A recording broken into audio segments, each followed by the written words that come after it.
So, Steve, thanks for joining me on this call today. I Thanks for appreciate having your me.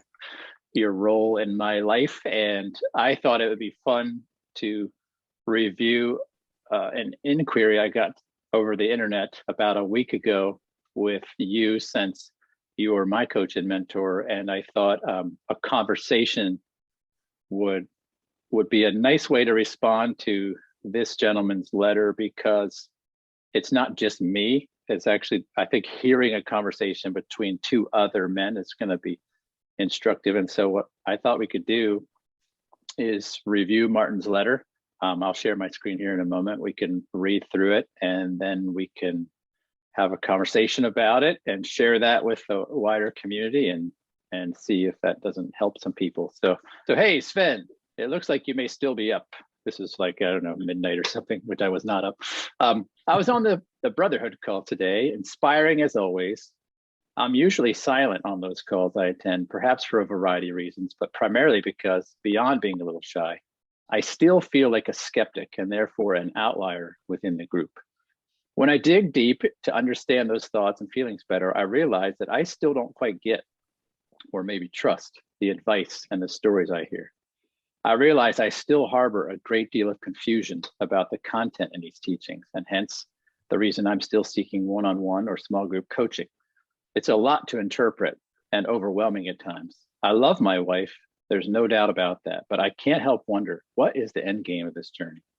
I have gained more clarity with regard to the concept and practice of masculinity than ever before. I'm consciously aware of many of my past faults and destructive behavior. And although my journey is just beginning, I get the feeling that me and my wife are simply growing apart, that we're just not compatible. I chose to get married because I value support, love, and companionship. The teaching suggests that I'm all I ever need in that regard, that practicing self-love, compassion, pursuit of happiness, and the pursuit of my life's mission is all I'll ever need. It seems like a very isolated way of approaching life's challenges in the context of a loving marriage. Human nature is such that we desire or even need those things from others to be truly fulfilled.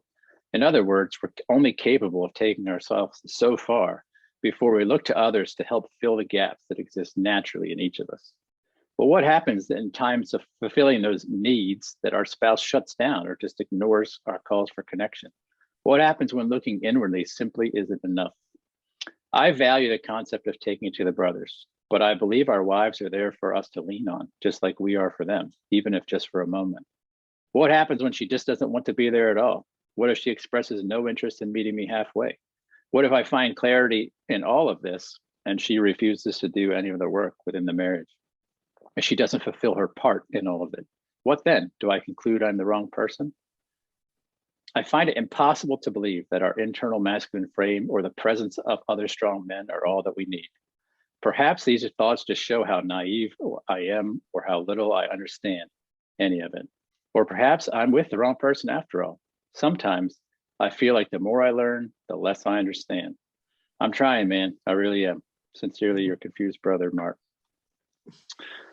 Wow. Yeah. What a well articulated letter that is. Yeah. I wonder how many guys are going, holy crap, this dude's living in my head. Yeah. Me Because we too. hear Me this all the too. Me time. too. Yeah. Yeah. So if you were to rewind in your own life, maybe 20 years, I don't know, maybe 10 years, um, and you put yourself in that spot, what, maybe I would love to hear a little bit of how that hits a younger version of Steve Horsmon. Yeah. I thought every bit of it. Right? Preceding that letter is a time when you haven't found any teachings, any journey, any coach. You don't know what to do. Preceding that immediately is the dread, the doom, the looming disaster, and the emotional upset, and you can't sleep. And that precedes that. And this guy Martin has gotten to the point to where he's calmed himself down. He goes, okay, I'm calm now, but I'm not buying this crap.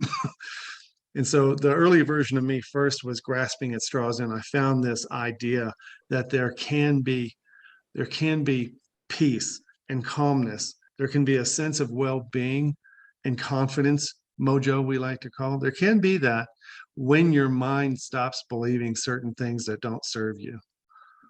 And that's what Martin's up against, is a belief system on some certain things that if you believe it, then that's the result. Skepticism and doubt and anger and resentment and a little bit of deservingness comes in. And my younger self had all of that.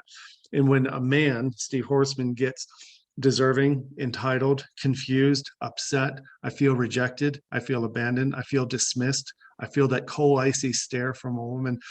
An immature version of me got angry, not punching holes in the wall angry, but verbal walls. Then I started arguments and competitiveness and insults and all kinds of stuff, trying to make my case. Of course, how does that work for you? That wasn't very effective. And so when that younger version of myself started looking at a journey like the one that you show guys, and you show them what's possible in thinking and talking and being, we're going to talk about a lot about that. All of a sudden you settle down and you go, I like that because I would like to feel that way. But wait a damn minute. What about this thing called marriage? What about this thing I'm supposed to be getting?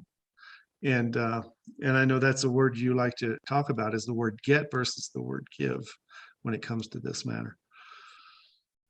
Yeah, when I read this letter, the first thing that hits me is admiration, actually, because we've only known Martin maybe within a year span or so. And I was into the early 20s of marriage before I even began to think that maybe there was another way. So I shared a lot of these, the symptoms that Martin is experiencing in his life, but I had no idea at all that anything out there was even possible. I just thought I was with the wrong person, and much like Martin thinks he's with the wrong person. And so I really admire the self-awareness that it took for him to be able to work through what he thinks and feels, but also just the tension between, I want this, and you guys seem to have a thing that you talk about, but I can't get there, because I feel like that's a really vulnerable place to be able to look at someone saying, we have a way that works, and recognize your need, but still take the space to acknowledge your hesitancy, right? I feel like that's an admirable quality that a man doesn't just rush in. And so I actually admire guys like this in our communities more than the guy that just rushes headlong into anything we say, because I feel like the guy that just does anything you say is actually kind of anxious, hummingbird, and he doesn't really have any leadership of himself. So I appreciate this skepticism. And I guess the next thing I thought about is just a desire to affirm to him, on video, and also, and I'd already said, I think this privately to him, is just that there's no judgment. like we're not in these communities like pounding on some holy book. It would be a Michael Neal book, right? I'm just kidding.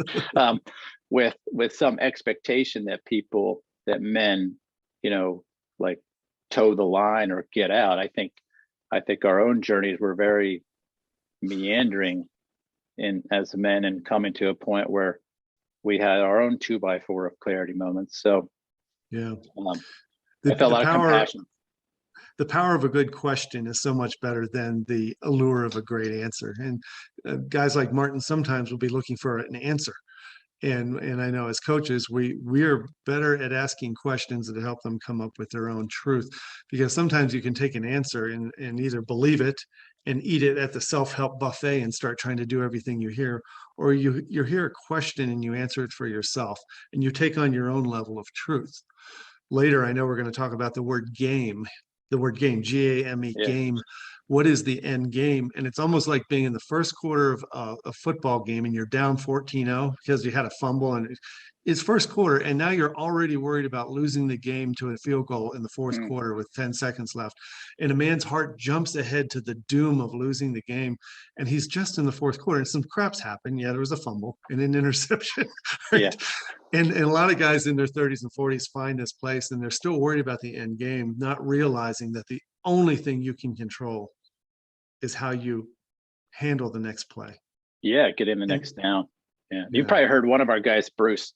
He is actually really known to say, one of his favorite quotes is, "Marriage is a game. It's won in the second half." And I don't know, it's really stuck out to me as being appropriate for your metaphor.